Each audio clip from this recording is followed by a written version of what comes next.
People want to know, is the water safe? I've heard the word chlorine and THMLs and disinfectants more than I want when we're talking about drinking water. Specifically, can there ever be water with no trace elements? And what more can the district do to be more transparent? And I want to present that question perhaps in a different way that some of my council members have. I want to work towards restoring confidence in our constituents, in our consumers of this final product. I've got a couple other points to touch on, but just kind of simply, if we could get some reassurances from any one of you gentlemen, I think for the folks at home, perhaps even the folks here in the audience, I think I heard the message of the water is safe, but I would really like to hear it from the expert, any one of you who have delivered this message tonight of the charts, the data, the chemicals, the distance the water has to travel, the ultimate result of what comes out of the tap. Is that water safe enough? For all the water tests, I've been in this business for 23 years. We run tests on a regular basis. Your water is safe to drink. It is more than safe. It's an excellent source of water. We have an excellent quality of water. We test. I have a group of men and women that are dedicated to ensuring that the water stays safe. We flush, we test every day, and we take it very seriously, and the water it's safe. Change in palatability is the human body's first defense mechanism when something is wrong. If you can smell it, if you can taste it, what's the first thing a baby does? Pushes it away. That's our defense mechanism. The fallback playbook position. I'm going to take this as somebody that has been in the water industry for 35 years. This is my industry. This is what I was taught at the college that I went to and had water courses in 1979. Our water meets or exceeds all federal and state safe drinking water act requirements. I mean, I think that there are water professionals out there that have that tattooed on the inside of their arm. I refuse to say it anymore other than in this situation. YTCQ requires an exemption request for chloramine use. Did you know that you can't just use chloramine in Texas? You have to apply and you have to get an exemption. Their words, not mine. It's actually called an exemption. Well, because the use of chloramine as a secondary disinfectant for compliance with disinfectant byproducts is a complex chemistry. It's complex. They have to put extra rules around it because it's not easy to do. It's a weaker disinfectant. Only half the states in the United States have a minimum chlorine residual requirement. I live in a state, California. It's any detectable amount. Could be 0.00001. It's any detectable amount in California. In Texas, it's 0.2. Okay? And for chloramine, because they don't like it so much, it's 0.5. Okay? So you actually have to more than double the dose of chloramine to use it in Texas, and it requires an exemption. Why? It leads to nitrification and biofilm. If not maintained in a consistent, perfect balance, it forms toxic chemicals. How are these standards set? We've had some folks in the audience come and speak and reference different sources, different data points, and obviously we have to comply with federal, state, and local standards. So how are those standards set? Subset of that, why does Texas require the chlorine residual? And why are the THMs, this question may have already been asked already, but why are the THMs measured as an annual average? I think, Will, you might have touched on that a little bit. If you could expand on that a little bit, perhaps those three, how are the standards set? Why does Texas require the chlorine residual? And why are the THMs measured as an annual average? Standards for water quality start at the federal government level, and they are set in a very open, scientific, and transparent process that includes public comment periods, public engagement, weighing of the various opinions of the scientific community. Very exhaustive process where all the available research is looked at. The economic impacts of implementing two new technologies is looked at, because we still have to wrestle with the affordability of water. It is possible to try to attempt to deliver any public service at a price that weans out half the population or the population. So they literally start there.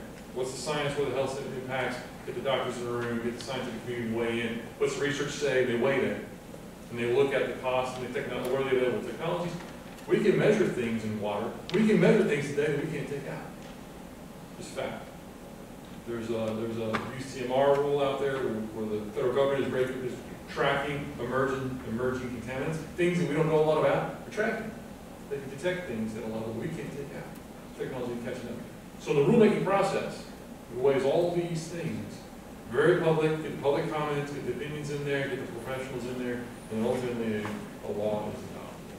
It comes down to the state, Texas Commission on Environmental Quality, looks at the federal regulations. We have state primacy, which means that actually it's technically the TCEQ rules we follow, not the EPA rules, but they start with the EPA rules as well. What they realize, because of science, because we all accept and we all know what we've been talking about, prolonged elevated exposure to THN for disinfection byproduct is harmful to your health. We established that. That's in the science, that's in the whole rulemaking to begin with. Well, the stage two, what they said is, okay, the averaging statistics, we talked about statistics, averaging masks the high elevated numbers it can in some cases. So what stage two did is it came along and it said, look, what we've got under stage one is we can have some localities within systems where there are elevated, prolonged, harmful levels of disinfection byproducts. And in other areas, it's just fine. But the averaging is masking it out, and we have people out there, citizens who are exposed under stage one to very harmful levels for a prolonged period of time. Remember, real high levels, long period of time. That's the key. That's what's going to hurt you. The science of trihalomethane is based on toxicological studies from the 70s. Okay, they were beefed up a little bit in the 80s, and the regulation, was written in 1996. All these studies and health effects associated with trihalomethane exposure are from 1998, 1999, 2000, 2004, and they don't talk about drinking 2 liters of water every day for 40 years and an increase in 1 in 10,000 people might get bladder cancer. Okay? I don't know about you, but that doesn't really bother me a whole lot. It's not good, but when they tell you, it's like an x-ray, you have a 1 in 10,000 chance of getting bladder cancer. But what they didn't tell you is all those studies that I just referenced, and they're medical studies done in various places in the United States and out of the United States, they talk about drinking water at 75 parts per billion, not 80, had a marked increase in miscarriages and in the first trimester and low birth weight in the second and third trimester. Last time I checked, a trimester wasn't 40 years. Okay, so we're talking about exposures that are exactly in this time frame. And that's the concern. So stage 2 came along and said, no more averages, no more, okay, you can no longer have that rough part of town that we just can't manage as a distribution system and just have problems with and just kind of ignore it because, not that we do that, but you just can't ignore it. So then stage 2 said, every single point has to stand on its own 2 feet. So if you have 20 points, every point in the city has to have a running annual average of 8. And the rule it talks about, and the rule it states, and the rule it gives examples of what compliance looks like. And it's very clear. 80 is not an instantaneous threshold. You can have above, and as long as on an annual average basis, you are below the 80. That is the limit of the risk. We talked about risk. I appreciate the comment about risk because it's absolutely true. That's what we're talking about here. If we don't disinfect, disinfection mitigates bacteriological risk.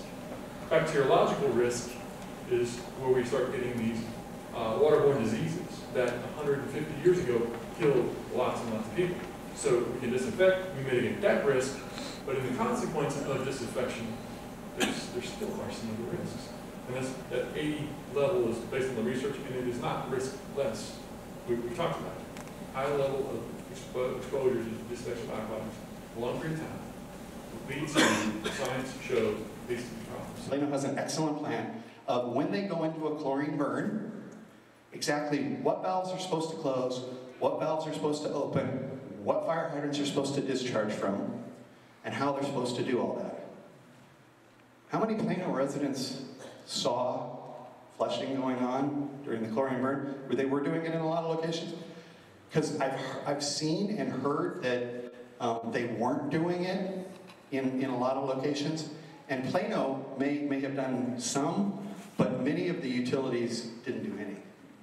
So during the chlorine burn, all that biofilm, accumulated sludge, it went in your houses. It didn't go out the fire hydrants.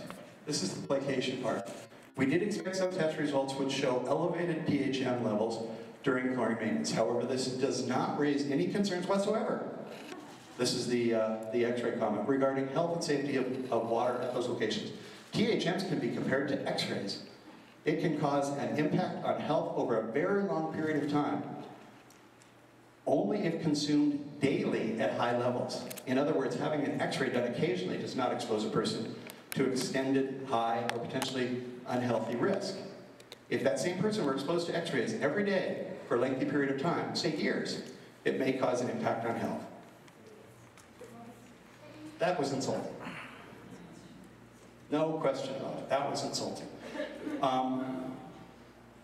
One of the biggest problems with THM regulation is, again, it's based on 2 liters, an adult person drinking it for 40 years. What they don't talk about in the Safe Drinking Water Act is dermal absorption and inhalation. Trihalomethanes are actually listed as air regulations and a toxic indoor air pollution. So I've talked to people in this room who have literally come to me and said, people would come over to my house and it smelled like a swimming pool in my house. When you smell those odors in your house, that's not decaying chlorine. That's trihalomethane.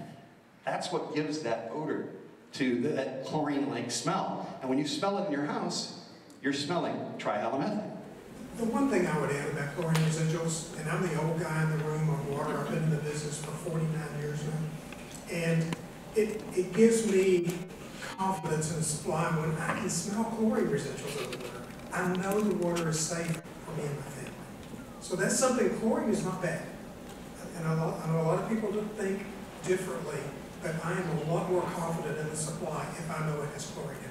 So we mitigate that risk, and so that's where you get the locality. It's not a running annual average, it's not instantaneous. Prolonged high levels of exposure where you can start to have problems. And there are always. It's just like, you know, my children don't have problems with peanuts. Some kids have problems with peanuts. They have a reaction to it. They physiologically, they can't touch peanuts or peanut butter or anything. They have a reaction.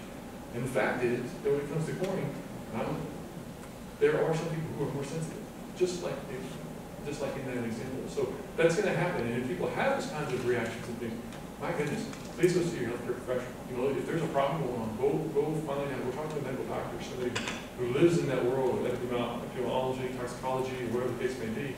They find out there's something else going on. Did you have a propensity to be really sensitive to that point? DHM, bromodichloromethane, has been identified as a mutagen which alters DNA. Mutagens are considered to affect the genes or genetics of future generations in addition to being carcinogenic. So one of those 4 is a mutation, or a mutagen. A California study indicates that trihalomethanes may be responsible for reproductive problems and miscarriage. The study found a miscarriage rate of 15.7% for women who drank 5 or more glasses of cold water containing more than 75 parts per billion, compared to a miscarriage rate of 9.5 for women who didn't. In addition to these risks, trihalomethanes are linked to bladder cancer, heart, lung, and kidney and liver, and central nervous system damage. Those are the facts. Those are what the new health studies say.